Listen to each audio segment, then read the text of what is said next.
বউরে বউ তাড়াতাড়ি আয়, কি কাজ হয়ে গেছে বউ? কি হলো এত চেঁচিয়ে উঠলে কেন?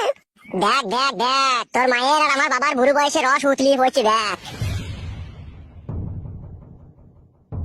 মা, এ কি কাজ করেছো? তুমি আমার শ্বশুরকে বিয়ে করে নিলে মা?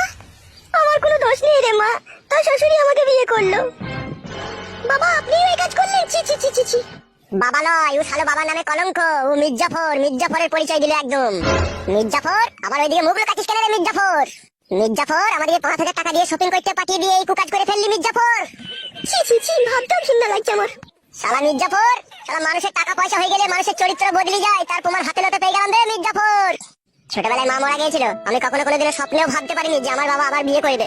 মির্জাফর, হ্যাঁ মির্জাফর, লটারিতে 2 পয়সা পেয়ে চরিত্র পাল্টে দিলি মির্জাফর। বাপ ফটকি রে, আর অপমান করিস না বাপ। চুপ কর মির্জাফর, চুপ কর, তোর ওই অপবিত্র মুখে আমাকে বাপ বলে ডাকবি না মির্জাফর। বাপ রে, ও বাপ ফটকে, আমাকে আর অপমান করিস না বাপ। তোর অপমান শুনে আমার ইচ্ছা হচ্ছে আমি কলা গাছে গলায় ধরে দিয়ে ঝুলি রে বাপ ফটকে। তোর মতো মির্জাফরের বেঁচে থেকে বাকি লাভ আছে? বাপ ফটকি রে, ও বাপ, ভুল বুঝিস না বাপ।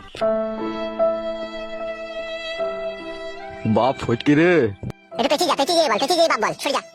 তোর মা মরে যাওয়ার পরে 8 বছর আমি বাথরুমে সমানে হ্যান্ডেল মেরেছি বাপ। আর তোর সেই শাশুড়িকে পেয়ে সেই হ্যান্ডেল মারাটা আজকে আমার বন্ধ হইতে চলেছে।